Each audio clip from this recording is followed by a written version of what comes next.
शारदीय नवरात्रि का आज 7वां दिन है और आज के दिन देवी दुर्गा के छठे स्वरूप मां कात्यायनी की पूजा अर्चना की जा रही है।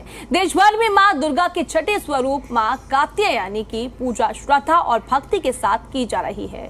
शास्त्रों में इन्हें ब्रह्मा की मानस पुत्री और शक्ति का उग्र रूप माना गया है और मां कात्यायनी वही देवी है जिनके ब्रज की गोपियों ने भगवान कृष्ण को पति रूप में पाने के लिए यमुना किनारे पूजा की थी। मां का स्वरूप तेजस्वी है और 4 हाथों में कमल, तलवार, वर और अभय का संदेश है। उनका वाहन सिंह है और साथ ही आपको बता दें कि जो शक्ति और साहस का प्रतीक है। पौराणिक कथा में के अनुसार हम बात की जाए तो महर्षि कात्यायनी की तपस्या से प्रसन्न होकर मां ने उनकी पुत्री रूप में जन्म लिया था और इन्हें जो है कात्यायनी तभी से कहा जाता है। कहते हैं जब राक्षस महिषासुर ने आतंक मचाया तब मां कात्यायनी ने ही उनका वध कर संसार को मुक्त कर दिया और पूजा में आज लाल या सुनहरे वस्त्र धारण करें और मां को लेकर जो है सुबह से ही भक्तों में एक भारी उत्साह देखा जा रहा है। भक्तगण पूजा अर्चना करते हुए नजर आ रहे हैं और भक्ति में लीन नजर आ रहे हैं और आज 7वां दिन है और 7वें दिन के दिन पर जो है मां आज छठे दिन की पूजा अर्चना की जा रही है। मां कात्यायनी की पूजा अर्चना की जा रही है। फिलहाल हमारे साथ इस पूरे खबर पर जो है ज्यादा बातचीत के लिए किस तरीके से पूजा अर्चना की जाए, क्या विधि विधान रहता है, इन सभी के साथ हमारे साथ जुड़ चुकी हैं ज्योतिषी डॉक्टर वाई राखी जी। सबसे पहले तो आपका जी दिल्ली एनसीआर हरियाणा पर बहुत बहुत स्वागत है। देखिए आज के दिन की सबसे पहले जब हम शुरुआत करेंगे तो मेरा सबसे पहला सवाल आपसे यही रहने वाला है, आज के दिन का क्या महत्व रहता है?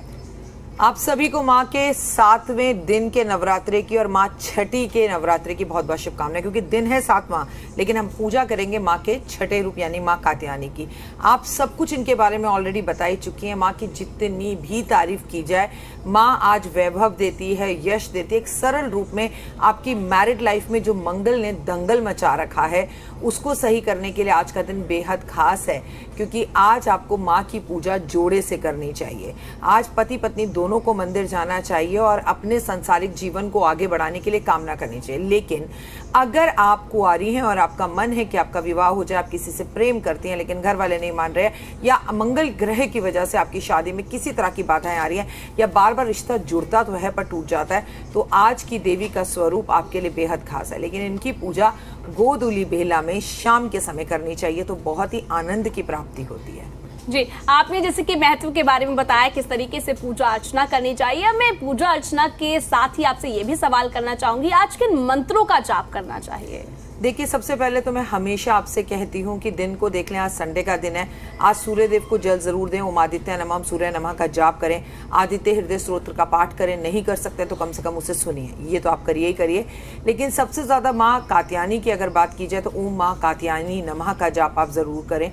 ओम दुर्गाय नमः का जाप आप जरूर करें। ओम ह्रीं क्लीं चामुंडाय विच्चा का जाप जरूर करें।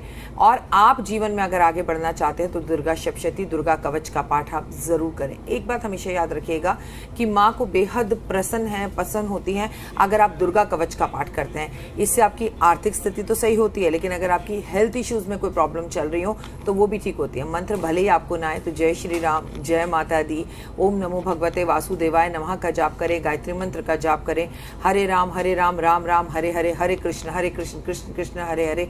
तो आप किसी भी तरह से माँ की पूजा करें। माँ आपके भावों से आपके साथ जुड़ती है, वो भाव को समझती है। पूजा विधि की बात की जाए तो आज के दिन किन विधि विधानों के साथ पूजा अर्चना करनी चाहिए?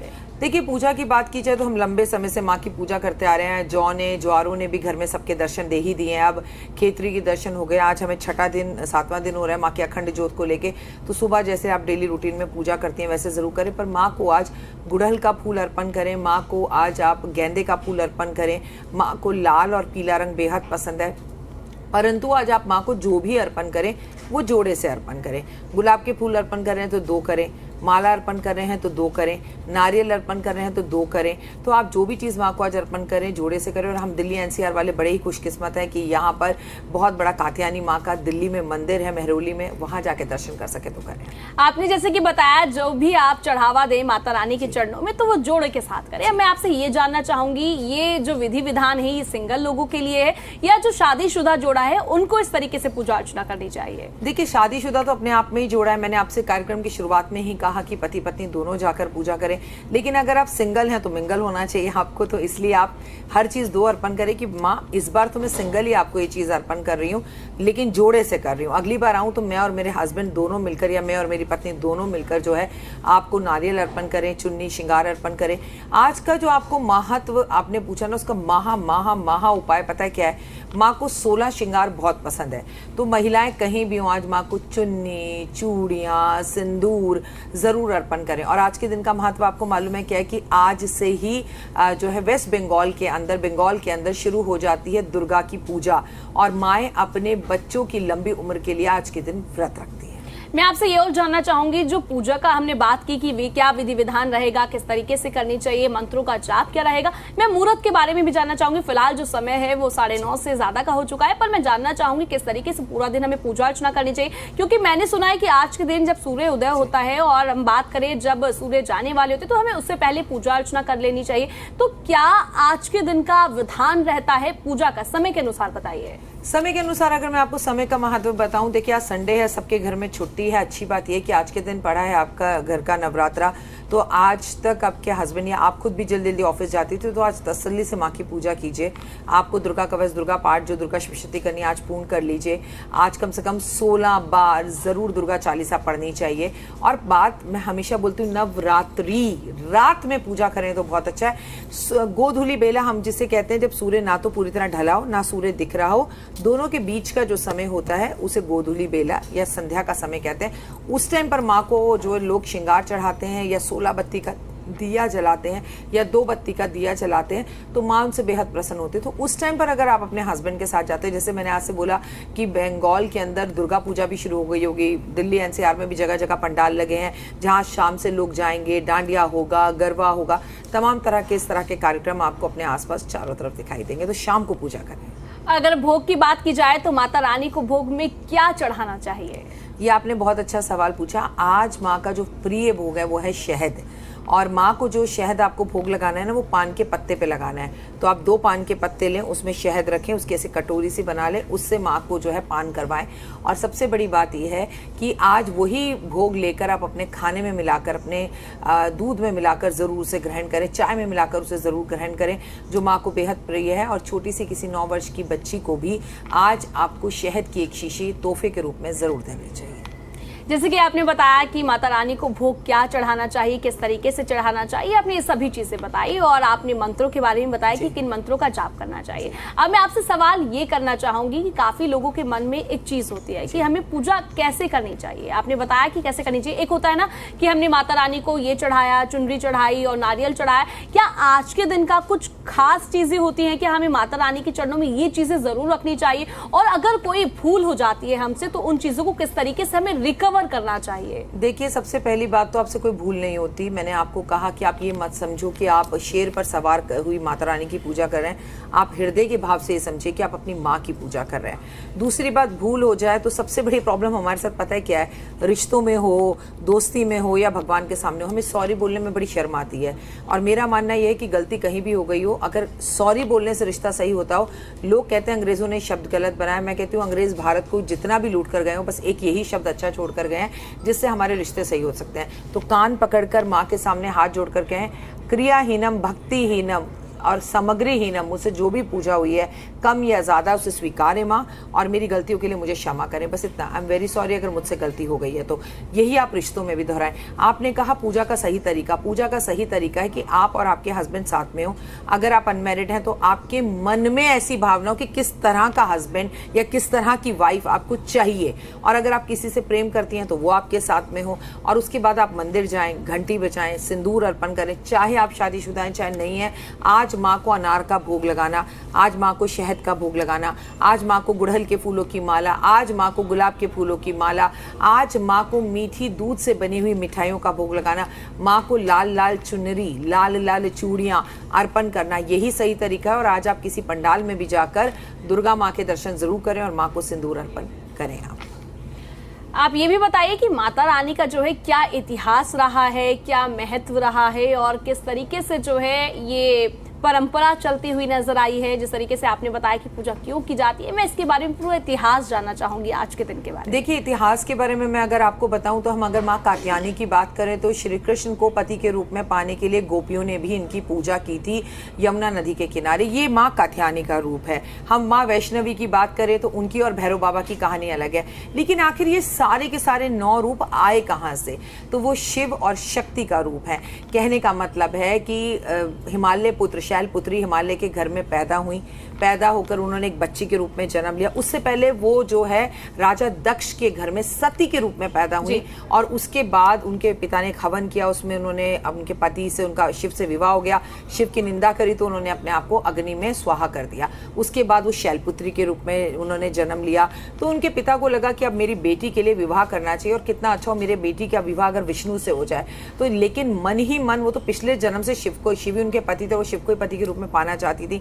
तो नारद मुनि ने उनसे कहा कि अगर तुम्हें शिव को पति के रूप में प्राप्त करना है तो तुम तपस्या करो।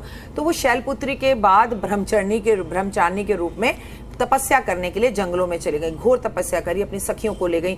बाद में सखियां भी लौट के आ गई। पहले वो फल खाती थी, फिर फल भी खाने छोड़ दिए, फिर वो बेलपत्र खाती थी, फिर वो भी खाने छोड़ दिए। बहुत गहरी तपस्या करने के बाद पहली शैलपुत्री कहलावी, दूसरी ब्रह्मचारिणी, तीसरी चंद्रघंटा, जहां पर माँ को सभी तरह का ज्ञान और चीजें प्राप्त हो चुकी हैं। ये कहानी और जर्नी हमारी लगातार चलती आ रही है। चंद्रघंटा के बाद माँ आगे बढ़ी और माँ को अगले स्वरूप की अगर हम बात करें, पहली शैलपुत्री, दूसरी ब्रह्मचारिणी, तीसरी चंद्रघंटा, चौथी कुष्मांडा, जिन्होंने पूरी सृष्टि का अपनी शक्तियों को प्राप्त कर कर जो है निवास किया, बनाया मंद मंद मुस्कान से। और वो सूर्य के जो है लोक में निवास करते हैं जहां कोई और निवास नहीं कर सकता। उसके बाद माँ के कलश में, माँ की गोद में कलश दिखाया गया और उसके बाद स्कंद के रूप में उनको एक बेटा दिखाया गया। आगे बढ़े, हम आज कात्यायनी की बात करें, जैसे कि आपने बताया कि राक्षसों का वध करने के लिए बड़े गुस्से वाले रूप में, और कोई भी अगर किसी इंसान को तंग करता है तो माँ ने राक्षसों का वध करके देवी देवताओं को सुरक्षित किया। और आगे बढ़ेगी इसी तरह से माँ की कहानी कालरात्रि में, और फिर महागौरी, और फिर मैं आगे भी आपको कहानी सुनाऊंगी। देखिए, अब बात कर लेते हैं रंगों के बारे में। तो माता रानी के जो है कौन सा रंग जो है काफी नजदीक है। हम बात कात्यायनी की कर रहे हैं तो मैं रंगों के बारे में भी आपसे जानना चाहूंगी और साथ ही पुष्पों के बारे में बताना कि माता रानी को कौन से पुष्प भेंट करने चाहिए। आप जितनी बार से भी मेरे साथ ये शो कर रही हैं, आप खुद ही शो की शुरुआत में बताती हैं कि माँ के हाथ में कमल का पुष्प है। तो एक बात तो क्लियर हो जाती है कि माँ को कमल का पुष्प सर्वोसर्वा है, सबसे प्रिय है। अब हमने जो कल देवी की बात की थी उसमें भी आपने देखा था कि वो कमल पर बैठी हुई थी और शेर पे सवारी करती हैं, तो ये भी आपने देखा। तो कहने का मतलब है माँ को सबसे ज्यादा प्रिय कमल है। कमल के बाद माँ को गुड़हल है, गुड़हल के बाद माँ को गुलाब का फूल है, गुलाब भी ना हो तो गेंदे का पुष्प है, वो भी ना हो तो आपके घर के आसपास चमेली लगी हुई है, चंपा लगी हुई है। आपके भावों को माँ समझती है। अगर वो भी ना हो तो अपने हाथ से ड्राइंग कर कर आप नकली फूल ही माँ को अर्पण करें, उसमें इत्र छिड़क कर अर्पण करें। पर कुछ ना करने से कुछ करना हमेशा अच्छा होता है। तो माँ को पुष्प बहुत पसंद है। आपने रंगों की बात कही, आप पहले नवरात्रे से लेकर मुझसे जो है सिद्धिदात्री तक 9वें नवरात्रे की बात कर लीजिए, एक ही रंग दुर्गा को सबसे अधिक प्रिय है, जो टॉप पर है वो है लाल रंग। लाल रंग के बाद आता है ऑरेंज रंग, ऑरेंज रंग के बाद आता है ग्रीन रंग, ग्रीन रंग के बाद आता है मर्जेंटा कलर, मर्जेंटा कलर के बाद आता है पिंक कलर। मतलब ये सारी रेड की ही फैमिली अगर आप देखें, येलो कलर। लेकिन माँ को किस कलर को अवॉइड करना चाहिए? तो काले और नीले रंग को अवॉइड करना चाहिए। अब बात नेगेटिविटी को लेकर की जाए तो बहुत से लोग होते हैं, जैसे कि आपने बताया कि कोई आपके लिए बुरा करता है तो उसके साथ ऑटोमेटिक बुरा होता है। मैं अगर बात नेगेटिविटी को लेकर करूं तो हमें क्या उपाय करने चाहिए, किस तरीके से पूजा करनी चाहिए कि जो हमारे आसपास नेगेटिविटी है उसको दूर किया जा सके? जब आप पूजा करने बैठें तो आप एक ऊनी आसन पर बैठें, ऊनी कंबल पर बैठें। अपने आसपास लोबान का धुआं जरूर दें, गंगा जल जरूर छिड़कें, पॉजिटिव हों। और सबसे बड़ी बात, अगर आप बहुत बड़े बड़े ग्रंथ नहीं पढ़ पाते, आप बहुत बड़ी दुर्गा सप्तशती नहीं पढ़ पाते, आपसे दुर्गा कवच नहीं पढ़ा जाता, आपसे संस्कृत नहीं पढ़ा जाता, आपसे सिद्ध कुंजिका स्त्रोत्र नहीं पढ़ा जाता, तो आखिर मैं करूं क्या?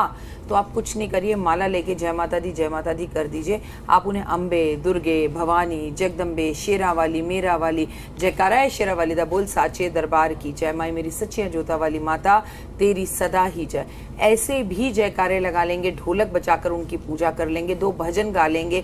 और भजन गाते गाते अगर आपकी आंख में से आंसू आ गए तो वही आपकी सच्ची भक्ति है। माँ के आगे तो एक तिल का तेल का दिया जला दीजिए, घी का एक दिया जला दीजिए। मैं आपसे इतना ही कहूंगी, जितनी आपके पास सुविधाएं हैं उन सुविधाओं को रखते हुए भी आप माँ की पूजा करें तो आपको पूजा का संपूर्ण फल मिलता है।